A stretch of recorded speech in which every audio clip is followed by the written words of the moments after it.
बिस्मिल्लाहिर्रहमानिर्रहीम। अस्सलाम वालेकुम डियर स्टूडेंट्स, कैसे हैं आप सब लोग। मैं हूं ताहिर महमूद राव। तो उसमें आज हम पढ़ेंगे lecture number 4 chemistry 10th chapter number 10 हमने स्टार्ट किया हुआ है, acid basis and salts.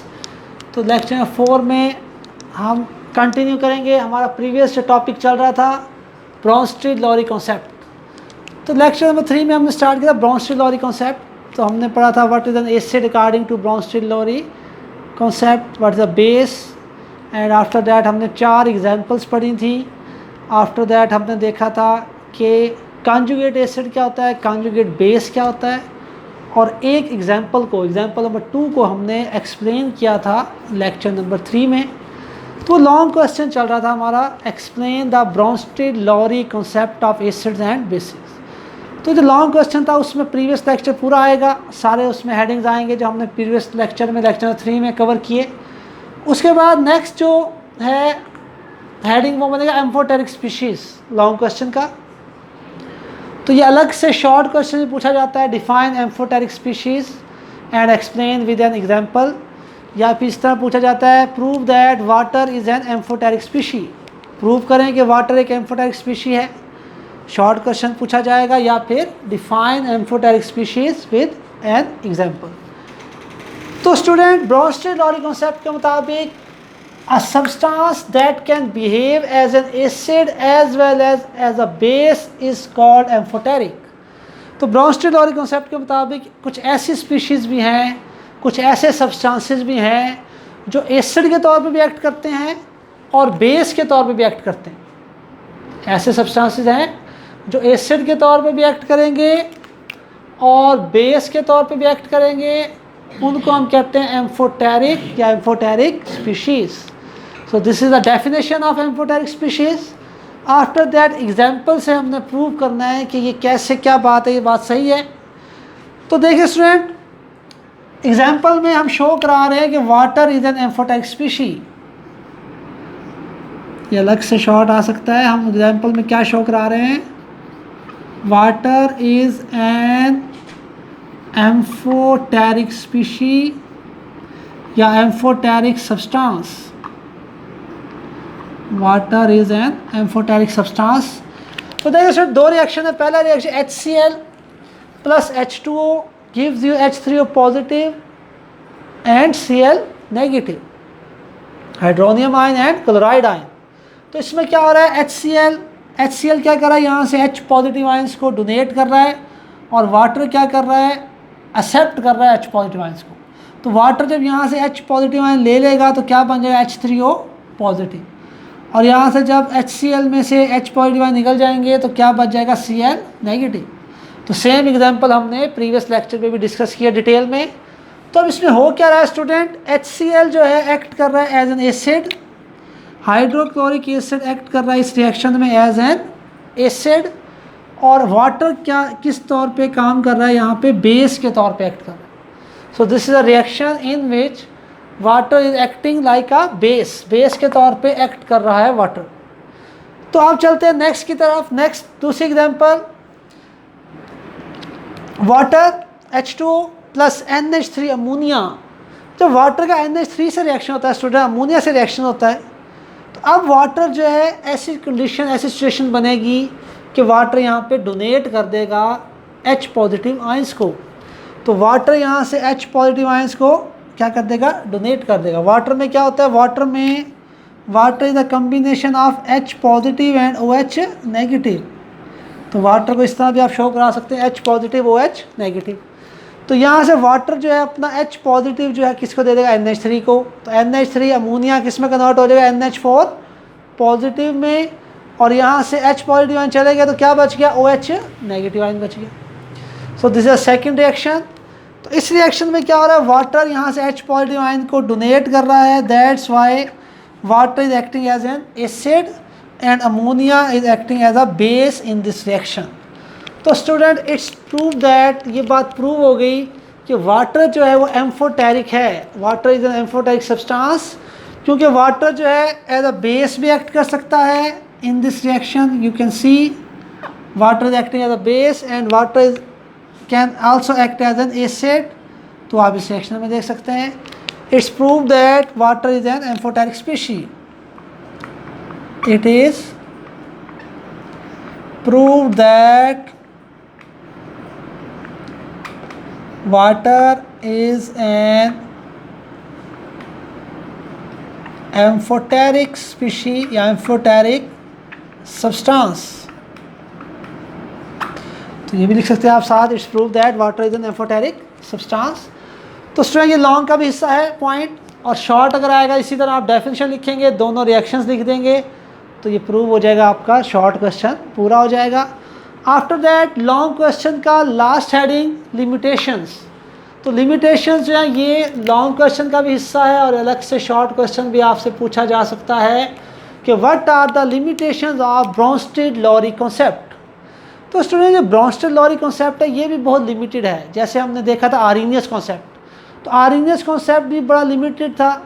Arrhenius concept भी जस्ट H पॉजिटिव आयंस की बात कर रहा था कि एसिड वो है जो वाटर में डिज़ोल्व करने पे H पॉजिटिव आयन दे दे, और बेस वो है जो वाटर में डिज़ोल्व करने पे OH नेगेटिव आयंस दे दे। ठीक है, बड़ा लिमिटेड था, और वाटर की बात थी आर्हेनियस कॉन्सेप्ट में। तो आर्हेनियस कॉन्सेप्ट की तरह ही ब्रोंस्टेड-लॉरी कॉन्सेप्ट भी बड़ा लिमिटेड है। अब यहाँ भी सिर्फ प्रोटॉन की बात हो रही है। प्रोटॉन क्या होता है? H पॉजिटिव आयंस, यानी हाइड्रोजन, ऐसा हाइड्रोजन जिसके पास कोई भी इलेक्ट्रॉन ना हो, उसे कहते हैं प्रोटॉन। तो इस कॉन्सेप्ट में स्टूडेंट हम जैसे पढ़ा है आपने सारा ये, तो इसमें क्या कह रहे हैं जी, एसिड वो सब्सटेंस है जो H पॉजिटिव आयन डोनेट कर दे, और बेस वो सब्सटेंस है जो H पॉजिटिव आयन एक्सेप्ट कर ले। अब H पॉजिटिव आयन जो है वो हर किसी के पास नहीं है। H पॉजिटिव आयन तमाम सब्सटेंसेस के पास ज़रूरी नहीं H पॉजिटिव आयन हो जो वो डोनेट कर सके, और ज़रूरी नहीं है तमाम सब्सटेंसेस जो हैं वो एक्सेप्ट कर सकें H पॉजिटिव आयन। तो बहुत सारे ऐसे एसिड हैं, बेसिस हैं जो H पॉजिटिव आयन ना तो डोनेट करती हैं ना वो एक्सेप्ट करती हैं। तो वो सारे सब्सटेंसेस कैसे एसिड और बेस कहलाएंगे, तो उस बारे में ब्रोंस्टेड-लॉरी कॉन्सेप्ट के बारे में उसमें नहीं इसने बताया। इस कॉन्सेप्ट ने उन सब्सटेंस को कवर नहीं किया कि वो कैसे एसिड्स हैं और वो कैसे बेसिस हैं। तो ये इसकी लिमिटेशंस हैं। तो चलो देखते हैं आंसर इसका। लिमिटेशंस क्या, there are certain substances, there are certain substances, कुछ ऐसे सब्सटेंसेस होते हैं विच बिहेव एज एसिड्स, जो असल में एसिड्स होते हैं, दर हकीकत वो एसिड्स होते हैं। Though they do not have ability to donate a proton, लेकिन उनके पास एबिलिटी नहीं होती प्रोटॉन को डोनेट करने की। यानी स्टूडेंट्स आसान लफ्ज़ों में वो कह रहा है कि बहुत सारे ऐसे एसिड्स हैं जिनमें प्रोटॉन्स को यानी H पॉजिटिव आयंस को डोनेट करने की सलाहियत ही नहीं है, फिर भी वो एसिड्स हैं। तो ये तो बात फिर ब्रोंस्टेड-लॉरी कॉन्सेप्ट को फॉलो नहीं कर रही। तो जैसे for example SO3 sulphur trioxide gas SO3, तो जो SO3 है ना ये गैस है, तो एसिडिक होती है गैस, क्या एसिडिक, और ये एसिड के तौर पे हम इसे कंसिडर करते हैं क्योंकि जब आप इसको वाटर में डिज़ोल्व करें, SO3 को वाटर में डिज़ोल्व करें तो क्या बनता है H2SO4, सल्फ्यूरिक एसिड बन जाता है जब आप वाटर में डिज़ोल्व करते हैं SO3 को। तो इट्स मीन या इसका जो आप सोल्यूशन बनाएंगे अगर, तो अगर सोल्यूशन बनेगा वाटर में डिज़ोल्व करेंगे SO3 को तो क्या बन जाएगा H2SO4 यानी सल्फ्यूरिक एसिड। तो it's mean SO3 is acidic, acidic है क्योंकि इसका सोल्यूशन एक्वस सोल्यूशन जो है वो एसिडिक होता है, वो हमारे पास H2SO4 बना देता है।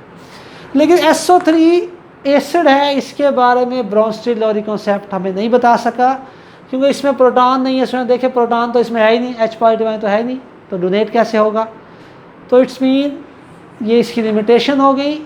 After that calcium oxide CaO, calcium oxide behave as a base, ये बेस के तौर पे काम करता है, but it can not accept a proton, लेकिन ये एक्सेप्ट नहीं कर सकता प्रोटॉन। CaO जो है प्रोटॉन को एक्सेप्ट नहीं करता, ठीक, यानी कोई ऐसी चीज़ नहीं बनती कि ये हाइड्रोजन को प्रोटॉन को एक्सेप्ट कर ले और एक कोई सब्सटेंस या कोई हमारे पास कंपाउंड बन जाए या कोई मॉलिक्यूल बन जाए। ऐसा कोई मॉलिक्यूल एग्जिस्ट नहीं करता, ऐसा कोई मॉलिक्यूल नेचर में पाया नहीं जाता, यानी जो हो CaOH ऐसा कोई नहीं है, ठीक। तो H उसके बाद तो ये अगर आप इसको वाटर में डाल दें, ये क्यों एसिड है, क्योंकि कैल्शियम ऑक्साइड को अगर आप वाटर में डिज़ोल्व करें तो क्या बनेगा कैल्शियम हाइड्रोक्साइड CaOH ट्वाइस बनता है। तो CaOH ट्वाइस बेस है, ये क्या है, बेस। CaOH ट्वाइस क्या है, बेस है। तो ये H पॉजिटिव आयन को खाली ये एक्सेप्ट नहीं कर सकता, तो ये बात ब्रोंस्टेड-लॉरी कॉन्सेप्ट हमें नहीं बता सका। Calcium oxide CaO behave as a base के तौर पे ये बिहेव करता है असल में दर हकीकत, but it can not accept proton, लेकिन ये प्रोटॉन को एक्सेप्ट नहीं कर सकता। These observations prove the limitation of Bronsted-Lowry concept of acids and bases। तो इन ऑब्जर्वेशंस ने, दो ऑब्जर्वेशंस जो हमने देखी हैं, ये हमने जो दो ऑब्जर्वेशंस देखी हैं, इन दो ऑब्जर्वेशंस से ये बात साबित हो गई है कि जो ब्रोंस्टेड-लॉरी कॉन्सेप्ट है वो लिमिटेड है, कुछ सब्सटेंसेस के बारे में बताता है, तमाम सब्सटेंसेस के बारे में नहीं बताता कि वो कैसे एसिड्स हैं और कैसे बेसिस हैं। तो ये दोनों कॉन्सेप्ट हमारे कंप्लीट हो गए, आर्रीनियस कॉन्सेप्ट एंड ब्रोंस्टेड-लॉरी कॉन्सेप्ट। तो ये जो दोनों कॉन्सेप्ट हैं ये लिमिटेड हैं। आफ्टर दैट हम नेक्स्ट लेक्चर में पढ़ेंगे जो लीवर्स कॉन्सेप्ट, वो ज़्यादा ब्रॉडर है और ज़्यादा एक्सप्लेन कर रहा है सब्सटेंसेस को। तो लीवर्स कॉन्सेप्ट के मुताबिक बहुत सारे जो सब्सटेंसेस हैं वो कवर हो जाएंगे, कौन एसिड है कौन बेसिस है। लेकिन लीवर्स कॉन्सेप्ट की भी लिमिटेशंस हैं, वो फिर मज़ीद जो कॉन्सेप्ट्स हैं pH के कॉन्सेप्ट से क्लियर होती हैं। Power of hydrogen ions pH के कॉन्सेप्ट से वो भी क्लियर हो जाता है एसिड और बेसिस के बारे में। तो ये हमारा लॉन्ग क्वेश्चन मुकम्मल हो गया। इस लॉन्ग क्वेश्चन में सारे हेडिंग पिछले लेक्चर वाले भी और लेक्चर 4 और लेक्चर 3 में अभी तक हमने जो भी कुछ पढ़ा है वो लॉन्ग क्वेश्चन में आप लिखेंगे अगर पूछा जाता है आपसे। उसके बाद इस लॉन्ग क्वेश्चन में से प्लेंटी ऑफ शॉर्ट क्वेश्चंस बनते हैं, वो भी हमने देख लिए हैं, जैसे लिमिटेशंस और एम्फोटेरिक स्पीशीज़। और प्रीवियस लेक्चर में हमने पढ़ा था conjugate acid and conjugate base with an example. Define conjugate acid and conjugate base with an example, ये भी शॉर्ट क्वेश्चन बन सकता है। और define acid and base according to Bronsted Lowry concept with an example या एग्जांपल्स। तो 4-5 short बन सकते हैं इसमें से, और लॉन्ग इस तरह आपका मुकम्मल हो गया।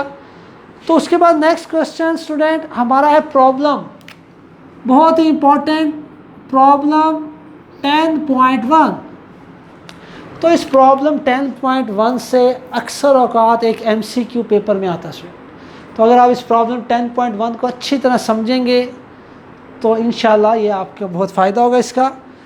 तो इस प्रॉब्लम 10.1 को हम सॉल्व करने से पहले एक एग्जांपल को डिस्कस करते हैं स्टूडेंट।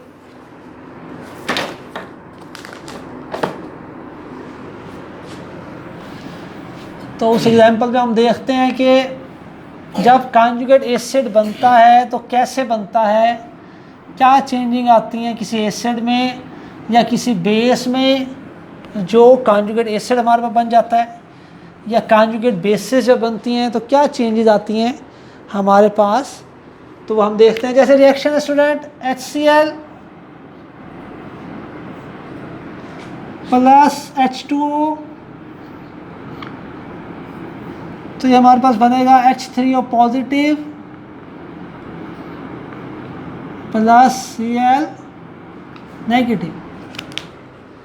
तो ये स्टूडेंट रिएक्शन है, इसमें एसिड के तौर पे कौन एक्ट कर रहा है, यहाँ से कौन डोनेट कर रहा है H पॉजिटिव आयंस, HCl। तो HCl क्या है, एसिड हो गया। वाटर क्या है, बेस, क्योंकि वाटर क्या कर रहा है, वाटर यहाँ से H पॉजिटिव आयन को एक्सेप्ट कर रहा है और वाटर कन्वर्ट हो रहा है H3O पॉजिटिव में। तो वाटर बेस। अब उसके बाद इस तरह देखें रिएक्शन को, रिवर्सिबल। ये फॉरवर्ड देखा हमने, तो फॉरवर्ड देखा हमने रिएक्शन को, तो ये प्रोडक्ट्स बनी। अब आप रिवर्स देखें रिएक्शन को, रिवर्स। तो क्या होगा इसमें, अगर ये दोनों हों रिएक्टेंट्स और ये प्रोडक्ट बननी हो तो क्या होगा, H3O पॉजिटिव आयन जो हैं क्या करेंगे, इनको प्रोटॉन्स को डोनेट करना पड़ेगा। तो H3O पॉजिटिव आयन यहाँ से डोनेट करेंगे प्रोटॉन को, और Cl नेगेटिव आयन एक्सेप्ट करेगा। तो Cl नेगेटिव एक्सेप्ट करेगा तो क्या बना देगा, HCl, और ये डोनेट करेगा तो ये क्या रह जाएगा, H2O। तो ये कॉन्जुगेट एसिड है और ये कॉन्जुगेट बेस। तो ये हमने देखा स्टूडेंट, इसको नीचे लिखते हैं साथ। acid base, this is conjugate acid and this is conjugate base. तो अब इसमें एक पॉइंट बस आपने समझना है कि एसिड्स जो हैं, एसिड्स क्या बनाते हैं, एसिड्स बनाते हैं कॉन्जुगेट बेस को, और बेसिस जो बनाती हैं वो कन्वर्ट होती हैं कॉन्जुगेट एसिड में. अब देखिए कॉन्जुगेट एसिड H3 पॉजिटिव ये कैसे बना है, ये जब बना है तो इस बेस से बना है H2O से. इस बेस ने जब प्रोटॉन को एक्सेप्ट किया तो इस बेस की वजह से क्या बना, कॉन्जुगेट एसिड. तो इसका मतलब बेसिस जो हैं वो कॉन्जुगेट एसिड बनाती हैं. और कब बनाती हैं, जब बेसिस जो हैं वो H पॉजिटिव आयंस को, प्रोटॉन्स को एक्सेप्ट कर लें. तो बेसिस, ये बेस है, जो बेस होती है वो कन्वर्ट हो जाती है कॉन्जुगेट एसिड में. जो बेस होती है वो किस में कन्वर्ट होती है, कॉन्जुगेट एसिड में. और बेस में क्या चेंज आती है जो वो कॉन्जुगेट एसिड में कन्वर्ट हो जाती है, बेस जो है वो प्रोटॉन को यहाँ से क्या करेगी, एक्सेप्ट. जब बेस यहाँ से प्रोटॉन को एक्सेप्ट करेगी, जैसे H2O है तो यहाँ से H2O ने यहाँ से प्रोटॉन को एक्सेप्ट किया तो क्या बन गया, H3O पॉजिटिव. ठीक है, तो इसका मतलब है कॉन्जुगेट एसिड्स जब बनते हैं जब बेसिस जो हैं वो प्रोटॉन्स को एक्सेप्ट करें. यानी जब किसी बेस से आपने कॉन्जुगेट एसिड बनाना है ना, तो आपने उस बेस में एक तो हाइड्रोजन बढ़ा देना है और एक चार्ज बढ़ा देना है. ये शॉर्ट फार्मूला याद करने का कि जब आपने बेस से कॉन्जुगेट एसिड बनाना है तो क्या करना है, क्या होगा, एक तो हाइड्रोजन को बढ़ा दें. देखें यहाँ H2 था, यहाँ H3, और चार्ज यहाँ 0 था, यहाँ चार्ज क्या हो गया, 1 हो गया. तो एक चार्ज बढ़ेगा और एक हाइड्रोजन बढ़ेगा, तो फिर आपके पास क्या बन जाएगा, कॉन्जुगेट एसिड बन जाएगा बेस से. आफ्टर दैट देखिए ये था एसिड. एसिड्स क्या बनाते हैं, कॉन्जुगेट बेस बनाते हैं. और कॉन्जुगेट बेस कैसे बनता है एसिड से, जब एसिड यानी HCl एसिड है, जब ये एसिड HCl प्रोटॉन को डोनेट कर देगा, जब ये एसिड HCl प्रोटॉन दे दे तो क्या बन जाएगा, Cl नेगेटिव. तो Cl नेगेटिव क्या है, कॉन्जुगेट बेस है. तो Cl negative is the conjugate base of N acid HCl. तो इट्स मीन एसिड्स में क्या चेंज आती है, शॉर्ट फॉर्म में आप याद करें इस बात को कि एसिड में क्या चेंज आएगी कि वो कॉन्जुगेट बेस बनेगा. इसका मतलब है एसिड से जब कॉन्जुगेट बेस बनाना है तो एसिड में से एक तो हाइड्रोजन कम कर दें और चार्ज को भी कम कर दें. देखिए यहाँ हाइड्रोजन था HCl में और यहाँ Cl नेगेटिव. इसका मतलब एसिड से जब कॉन्जुगेट बेस बना है तो एक तो हाइड्रोजन ख़त्म हो गया, हाइड्रोजन कम कर दें और चार्ज भी कम कर दें तो कॉन्जुगेट बेस बन जाता है. यानी आसान लफ्ज़ों में आप ये जहन में रखें, आसान सा फार्मूला जहन में रखें कि जब आपने किसी भी सब्सटेंस का कॉन्जुगेट एसिड लिखना है ना, तो आपने उस सब्सटेंस में एक तो हाइड्रोजन बढ़ा देना है और एक चार्ज को इंक्रीज़ कर देना है. और सिमिलरली जब भी आप किसी सब्सटेंस का कॉन्जुगेट बेस लिखने लगेंगे तो एक तो आप हाइड्रोजन कम कर दें उसमें से और एक चार्ज को भी कम कर दें, तो बिल्कुल आसानी से आप लिख लेंगे कॉन्जुगेट एसिड्स एंड बेसिस. तो अब समय प्रॉब्लम नंबर 10.1 यही काम है. हमारे पास कुछ सब्सटेंसेस दी हुई हैं, ये वाली सारी सब्सटेंसेस हैं हमारे पास. इनका हमने क्या लिखना है, ए पार्ट में हमने इनका कॉन्जुगेट बेस लिखना है और बी पार्ट में हमें कुछ सब्सटेंसेस दी हुई हैं, उन सब्सटेंसेस के हमने क्या लिखना है, कॉन्जुगेट एसिड्स को लिखना है. तो यही आपने शॉर्टकट कीज हैं जो आपने इनको ज़हन में रखना है और लिख लेंगे. देखें ए पहला क्या सब्सटेंस, हाइड्रोजन सल्फाइड आयन. तो HS नेगेटिव में हाइड्रोजन सल्फाइड आयन में आपने क्या लिखना, कॉन्जुगेट बेस. तो जब भी कॉन्जुगेट बेस लिखना है तो एक हाइड्रोजन कम कर दें और चार्ज कम कर दें. हाइड्रोजन ख़त्म हो गया, देखें हाइड्रोजन नहीं है, चार्ज -1 था -2, तो ये आपका S-2 आयन बन गया. तो ये कॉन्जुगेट बेस है HS नेगेटिव 1 का. H3O पॉजिटिव, अब H3O पॉजिटिव का आपने लिखना है कॉन्जुगेट बेस हाइड्रोनियम आयन का. तो एक तो हाइड्रोजन कम कर दें, तो H3 था तो क्या हो गया, H2 रह गया. चार्ज कम कर दें, यहाँ +1 था, यहाँ क्या हो गया, 0 हो गया. यहाँ आ जाएं, di hydrogen phosphate ion, di hydrogen phosphate ion, तो इससे आपने बनाया हाइड्रोजन फॉस्फेट आयन, तो ये कॉन्जुगेट बेस बन गया। क्या क्या, सिंपल हाइड्रोजन कम कर दिया, यहाँ हाइड्रोजन 2 थे, यहाँ हाइड्रोजन 1 रह गया, यहाँ चार्ज 1 था, यहाँ चार्ज कम हो गया, -2 हो गया, यहाँ -1 था तो चार्ज कम हो गया। इसके बाद बाई सल्फेट आयन या हाइड्रोजन सल्फेट आयन, तो इसका आपने लिखना कॉन्जुगेट बेस, तो सिंपली हाइड्रोजन कम हो गया तो हाइड्रोजन ख़त्म, यहाँ एक हाइड्रोजन था, यहाँ कोई हाइड्रोजन नहीं है, चार्ज यहाँ -1 था, यहाँ -2 हो गया, तो ये आपका क्या बन गया, सल्फेट आयन। यहाँ क्या था, हाइड्रोजन सल्फेट, और ये क्या बन गया, सल्फेट बन गया। उसका HF हाइड्रोजन फ्लोराइड, यहाँ से लिखे इसका कॉन्जुगेट बेस, एक तो हाइड्रोजन कम कर दें और चार्ज को कम कर दें, यहाँ 0 था चार्ज, यहाँ पे -1 हो गया चार्ज, तो ये आपका बन गया कॉन्जुगेट बेस। एसिटिक एसिड, यहाँ भी हाइड्रोजन कम कर दें, चार्ज कम कर दें, देखिए हाइड्रोजन ख़त्म हो गया, यहाँ नहीं हाइड्रोजन चार्ज, यहाँ 0 था चार्ज और यहाँ -1 हो गया चार्ज, तो ये आपके पास एसीटेट आयन बन गया एसिटिक एसिड से। अब सर यहाँ देखें AlH2O6+3, ठीक है, तो ये आपके पास एलुमिनियम हेक्सा हाइड्रोक्सी आयन है, ठीक है, इसका नाम आप इस तरह याद कर सकते हैं अगर करना चाहें, एलुमिनियम हेक्सा हाइड्रोक्सी आयन। तो इसका अगर आप लिखेंगे कॉन्जुगेट बेस तो क्या बनेगा, ये आपके पास एलुमिनियम पेंटा हाइड्रोक्सी हाइड्रोक्साइड आयन। तो अब इसमें देखें कैसे बना ये, AlH2O6 था और चार्ज कितना था, +3, और इसका जो कॉन्जुगेट बेस है वो बन गया AlH2O5 हो गए OH+2। तो इसको एक स्टेप और बढ़ाते हैं स्टूडेंट, ये देखें Al ऐसे ही रखें, एलुमिनियम, ये H2O6 है ना, 6 टाइम वाटर है, तो वाटर को कर लें 5 टाइम्स, ब्रैकेट में रहने दें 5 टाइम्स वाटर, 6 टाइम है टोटल, 5 टाइम्स ब्रैकेट में रहेगा वाटर, 1 टाइम आप इसको बाहर निकाल लें और HOH की फॉर्म में लिख सकते हैं, वाटर को क्या लिख सकते हैं, HOH, ठीक है, तो इसे लिख सकते हैं HOH, H positive ion, OH negative ion, और चार्ज कितना आएगा 3+। तो अब देखें इसको हमने इसमें कन्वर्ट कर लिया, तो अब इसको इसमें कन्वर्ट कर दो। अब देखें यहाँ से यहाँ बनाएं, ये देखें AlH2O5, तो अब हाइड्रोजन कम करना है, जब कॉन्जुगेट बेस लिखते हैं तो हाइड्रोजन H पॉजिटिव आयन कम करना है, तो H पॉजिटिव आयन ख़त्म हो गया, तो यहाँ जस्ट OH है, और चार्ज कम करते हैं, यहाँ +3 चार्ज था, यहाँ +2 चार्ज, तो वही काम किया हमने, एक हाइड्रोजन कम किया है और एक चार्ज कम किया है। लेकिन आप ये स्टेप अगर करेंगे तो फिर ये आपको आसान लगेगा, आप एक वाटर बाहर निकाल लें, 6 वाटर हैं तो 5 वाटर ब्रैकेट में रखें, एक वाटर बाहर निकाल लें, फिर वहाँ से H कम करें और चार्ज कम करें। तो सिमिलरली कॉन्जुगेट एसिड लिखने हो सब्सटेंसेस के, तो अभी हमने देखा है कॉन्जुगेट एसिड अगर लिखना हो तो हाइड्रोजन बढ़ा देते हैं और चार्ज को भी 1 बढ़ा देते हैं। तो देखिए OH नेगेटिव क्या बनेगा, H2O, बाई कार्बोनेट H2CO3 बना देगा, यानी कार्बोनिक एसिड।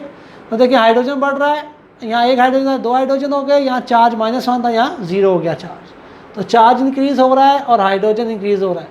यहाँ HPO4-2 बाई फॉस्फेट आयन, तो यहाँ क्या बन गया, di hydrogen phosphate ion.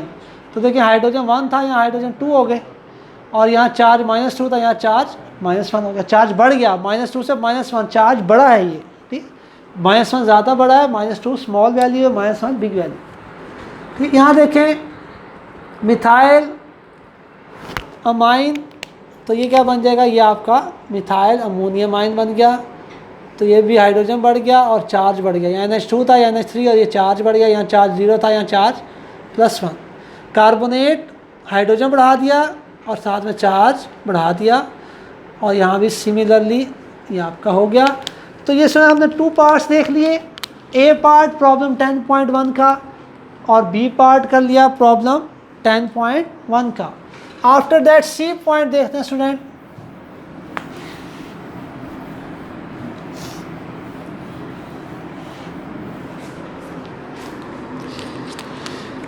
C point में क्या कहते हैं जी, C पॉइंट में कह रहे हैं बताओ इनमें से कौन एम्फोटेरिक है, H2O, HCO3 नेगेटिव यानी बाइकार्बोनेट आयन, उसके बाद H2SO4 sulphuric acid, H3PO4 phosphoric acid और ये hydrogen sulphide ion HS negative ion.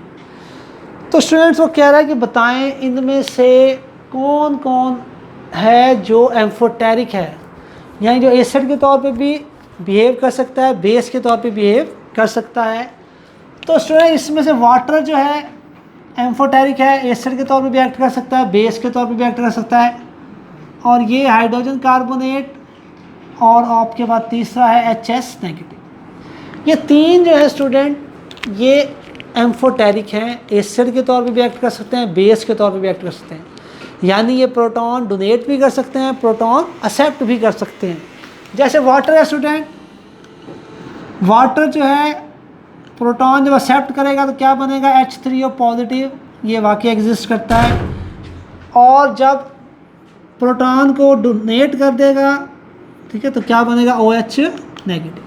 ठीक है, तो प्रोटॉन इसने एक्सेप्ट भी कर लिया और ये डोनेट भी कर लिया। H3O पॉजिटिव ये भी सही है, बात एग्जिस्ट करता है। OH नेगेटिव ये भी होता है हमारे पास, एग्जिस्ट करता है नेचर में। तो it's mean water is an amphoteric. Second है HCO3 नेगेटिव, तो ये जब प्रोटॉन को एक्सेप्ट कर लेगा तो बनेगा H2CO3 कार्बोनिक एसिड बन गया। क्या बन गया? Carbonic acid. और जब ये HCO3 नेगेटिव यानी bicarbonate ion minus H positive ion, ठीक है, ये जब H पॉजिटिव आयन डोनेट करेगा तो H ख़त्म हो गया तो बनेगा CO3 नेगेटिव कार्बोनेट आयन बनेगा। तो ये दोनों चीज़ें भी सही है, बनती हैं, ये एग्जिस्ट करती हैं। It's mean this is also amphoteric. और लास्ट क्या है हमारा HS नेगेटिव, तो ये भी सही है, हाइड्रोजन को एक्सेप्ट करेगा। जब ये प्रोटॉन को एक्सेप्ट करेगा तो क्या बन जाएगा H2S, और जब डोनेट करेगा तो S नेगेटिव 2। तो ये दोनों चीज़ें भी एग्जिस्ट करती हैं। It's mean H2O, HCO3 negative and HS negative 1, these three are amphoteric species. और ये जो दो हैं ये एम्फोटेरिक नहीं हैं। ये जो H2SO4 है और H3PO4 है ये एम्फोटेरिक नहीं है, क्योंकि दोनों डोनेट तो कर सकते हैं प्रोटॉन, क्योंकि इनके पास प्रोटॉन है, H है, हाइड्रोजन है, इनके पास प्रोटॉन है, ये डोनेट कर सकते हैं, लेकिन ये एक्सेप्ट नहीं कर सकते प्रोटॉन को एक्सेप्ट नहीं कर सकते, क्योंकि ऐसी कोई चीज़ नहीं है। H3SO4 ऐसा कोई सब्सटेंस नहीं है नेचर में, या फिर H यहाँ से अगर एक्सेप्ट करें तो H4PO4 ऐसा कोई सब्सटेंस नहीं है।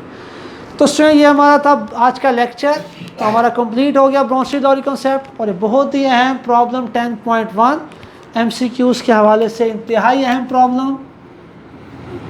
तो उम्मीद है स्टूडेंट लेक्चर आपको समझ आ गया होगा सारा कॉन्सेप्ट ये।